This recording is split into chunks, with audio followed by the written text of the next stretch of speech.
C'est un traumatisme national en Corée du Sud. Un accident qui, 7 ans après, continue d'interroger l'un des fondements même de la société sud-coréenne, l'obéissance, la hiérarchie. C'est la tragédie du Sewol. Le Sewol, c'est ce ferry qui assurait la liaison entre la péninsule coréenne et l'île touristique de Jeju. Le 16 avril 2014, le Sewol a chaviré avec 476 passagers à bord, dont 325 lycéens en voyage scolaire. Et le bilan est terrible, 304 morts. La plupart des jeunes lycéens ont péri parce qu'ils ont obéi aux consignes de l'équipage qui leur demandait de rester dans leur cabine alors que l'eau commençait à envahir le navire. Ce naufrage est une tragédie nationale. 10 jours après la catastrophe, le Premier ministre démissionne. Je me dois d'endosser la responsabilité et de démissionner en tant que responsable du cabinet. C'est ma façon de présenter des excuses. Au nom du gouvernement, je présente mes excuses pour tous les problèmes, de la prévention de l'accident à la gestion du désastre. Et effectivement, les défaillances ont été nombreuses. Les consignes erronées, donc, l'attitude du capitaine, qui a été l'un des premiers à quitter le navire. Il a été condamné depuis à la prison à perpétuité. Les gardes-côtes, qui sont restés impassibles. L'armateur, qui était au courant que son bateau était surchargé. Et malgré tout, 7 ans après, les causes exactes de la catastrophe restent inconnues. Mais ses conséquences sont bien présentes, notamment à Ansan, la ville d'où étaient originaires les lycéens. Billet retour sur la tragédie du Sewol, c'est un reportage de Yerin Park et Florian Neymar.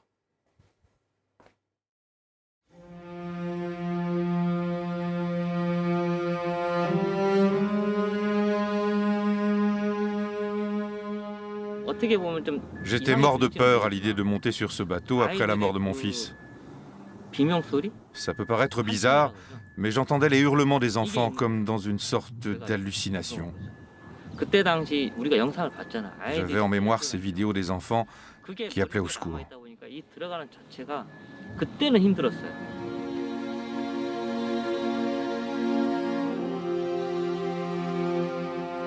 Au large de Mokpo, au sud de la péninsule coréenne, l'épave du Sewol n'est plus qu'un bateau fantôme. 7 ans après le naufrage, il continue de hanter les familles des victimes.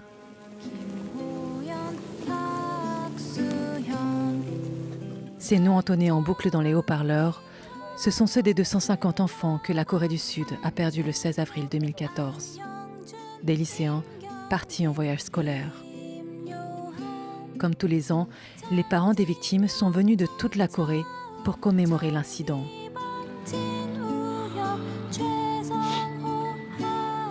Madame Kim a perdu son fils aîné lors du naufrage. Il s'appelait Soo-in. Comme à l'ordinaire, je lui ai dit « Je t'aime, fais un bon voyage, Dieu est avec toi, je vais prier pour toi, amuse-toi bien.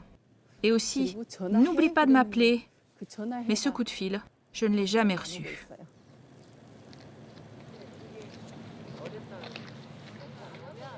Cela fait 7 ans déjà, mais je n'arrive pas à me dire que mon enfant n'est plus à mes côtés. J'ai l'impression de l'avoir vu hier seulement, qu'il va pousser la porte de chez moi, qu'il va rentrer à tout moment. Vous savez, aucun des parents ne dort bien la nuit, car ils attendent tous le retour de leurs enfants. Avec le temps, la tristesse des parents s'est aussi transformée en colère. Les familles devaient aller déposer des fleurs en mer, à l'endroit du naufrage. Mais sur place, elles découvrent que le bateau qui leur a été mis à disposition est celui des gardes-côtes. Ceux-là même que les familles accusent d'avoir bâclé les opérations de secours en 2014. C'est l'équipage de ce bateau qui est resté inerte, avec leurs souliers bien cirés, pendant que le Sewol était en train de couler. Comment pouvez-vous dire que c'est un pays juste? Encore un peu et vous nous ferez couler sur le Sewol, nous aussi. C'est ça le gouvernement que nous avons élu?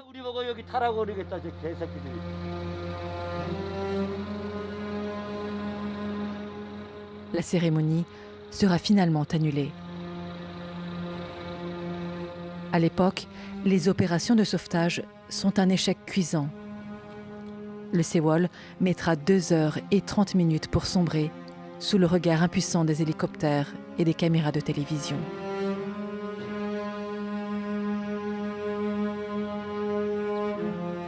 Avec lui, il emportera en tout 304 passagers.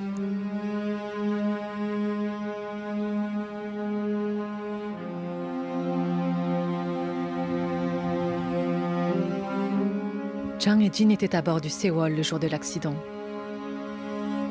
Elle fait partie des rares survivants. Avec mes amis, on était dans une grande salle qui pouvait accueillir une trentaine de personnes. Le bateau s'est incliné et on est toutes tombées du côté des hublots. La porte était ici et les hublots là. Mais il s'est incliné comme ça. Jusqu'à ce moment, nous n'avions pas conscience de ce qui se passait. On rigolait en se demandant ce qui était en train d'arriver. Tout d'un coup, on a entendu un bruit de vague depuis le fond de la salle. Je me suis retrouvée submergée jusqu'aux genoux. Mais on avait reçu l'ordre de rester immobile et je n'ai pas vraiment pensé à sortir de là. Puis j'ai entendu les hurlements de mes amis et les compartiments se sont tous effondrés. Nous nous sommes retrouvés dans une situation où nous n'avions plus d'autre choix. On devait s'échapper. Presque à la dernière minute, une amie m'a aidée d'en haut pour me sortir de là. C'est difficile à croire.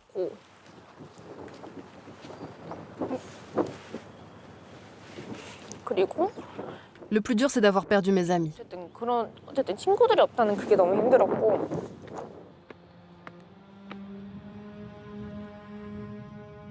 De nombreux rescapés ont gardé de lourds traumatismes, les poussant parfois à des tentatives de suicide.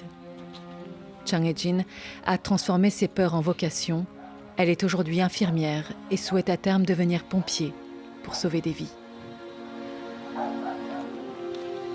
Pour les parents des victimes, la vie n'a plus qu'un seul but, faire toute la vérité sur la catastrophe du Sewol. Surcharge et travaux illégaux effectués sur le bateau, départ en plein brouillard, collision. Malgré plusieurs enquêtes, les causes exactes de l'accident restent floues. En plein naufrage, le capitaine est l'un des premiers à s'échapper du navire. Pourquoi les passagers ont-ils eux reçu l'ordre de rester dans leur cabine ?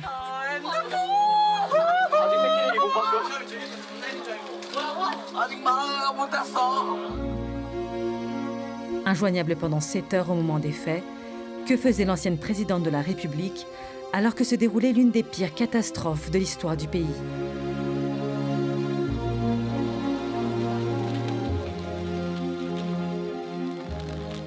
Au QG de leur association, les familles des victimes préparent une manifestation à Séoul. Ces insignes jaunes sont devenus le symbole de leur combat. Les revendications de Madame Kim n'ont pas changé depuis le drame du Sewol.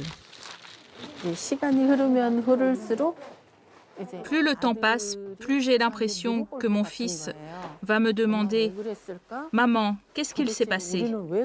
Dis-moi pourquoi ça m'est arrivé. » J'ai besoin de savoir pour pouvoir lui répondre quand je le reverrai. Le président de la République nous a promis qu'il ferait tout pour que la vérité soit faite sur cette affaire. Mais cette promesse n'a toujours pas été tenue. Et c'est pour cela que nous faisons entendre nos voix. Il est nécessaire de connaître la vérité pour pouvoir avancer, punir les coupables et construire une société meilleure.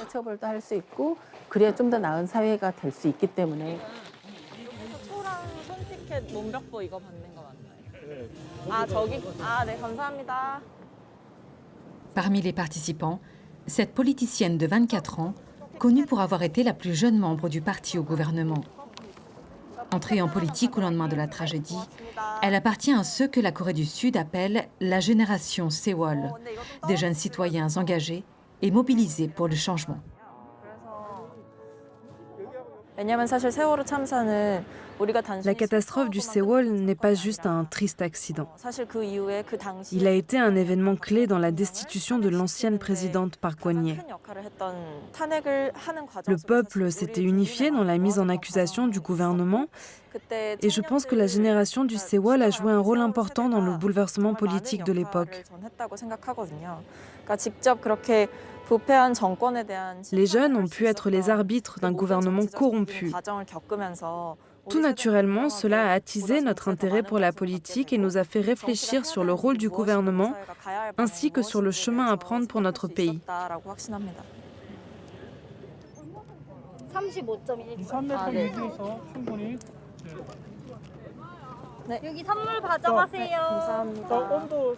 Suite aux restrictions liées à la pandémie, les manifestants sont espacés sur les bords de la route qui mène à la Maison Bleue, demeure du président sud-coréen.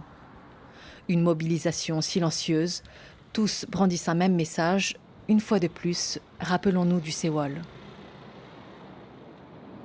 Ce soir encore, Madame Kim sera l'une des dernières à quitter les lieux.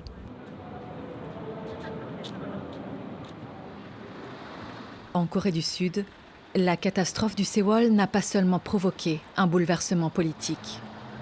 Elle a aussi ébranlé le système hyper hiérarchisé du pays. Les victimes auraient-elles pu être sauvées si elles n'avaient pas suivi aveuglément les ordres de rester dans leur cabine? Dans ce lycée technique du sud-est de la Corée, le professeur Kim Sang-yul commémore les 7 ans du naufrage avec quelques conseils atypiques.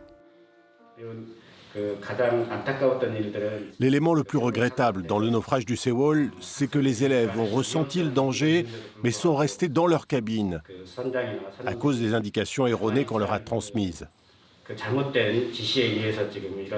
C'est le problème de notre système éducatif. Nous vous apprenons à rester passifs, à obéir. À l'avenir, même dans notre salle de classe, je ne veux pas que vous restiez passifs. Étudiez pour votre propre intérêt, agissez selon votre propre intérêt, construisez vous-même votre avenir. Malgré ces conseils, la classe reste silencieuse. Le professeur Kim sait qu'il ne pourra pas changer les mentalités facilement. En Corée du Sud, la société et l'éducation sont basées sur l'autorité. Pour préserver cette autorité, beaucoup de règles inutiles ont été établies. Les élèves sont enfermés dans ces règles et n'ont pas d'espace pour faire marcher leur raison. Regardez, par exemple, on leur impose un uniforme, un type de coiffure et même la couleur de leurs chaussures. Ça doit changer.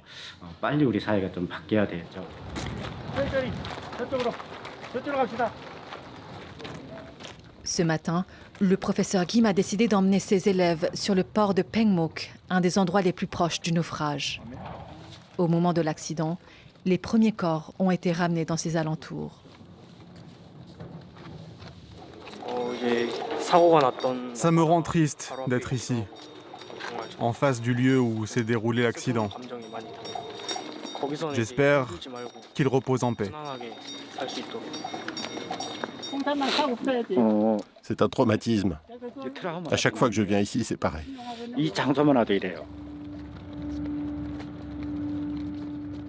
Avec le temps, cette jetée est devenue un lieu de pèlerinage pour les Sud-Coréens.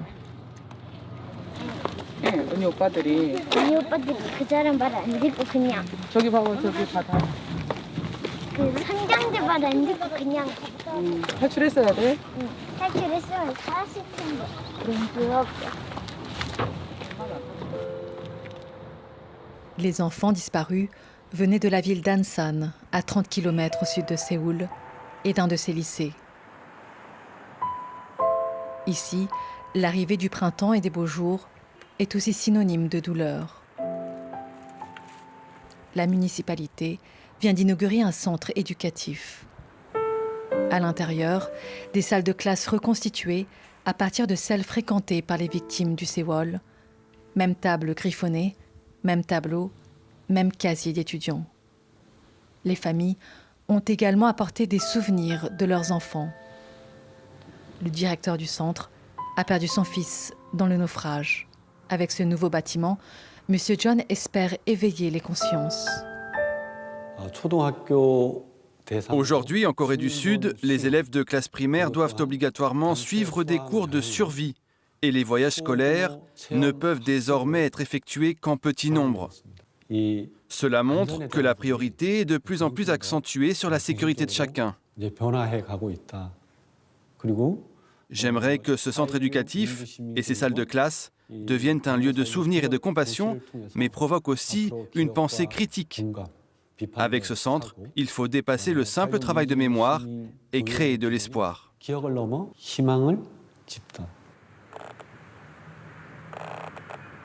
Difficile pourtant pour les visiteurs de contenir leurs émotions.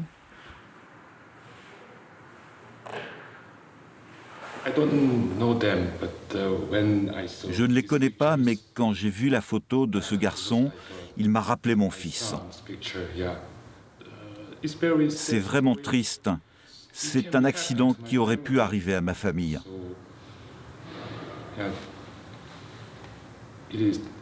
Beaucoup d'années se sont écoulées. Parfois, j'oublie ce qui s'est passé. Parfois, je n'ai pas envie de me le rappeler. Mais nous ne pouvons pas oublier. La tragédie du Sewol aura été un vecteur de changement pour une société que le drame a bousculée dans sa rigidité. Mais 7 ans après, la Corée du Sud n'est pas encore parvenue à faire le deuil de ses enfants.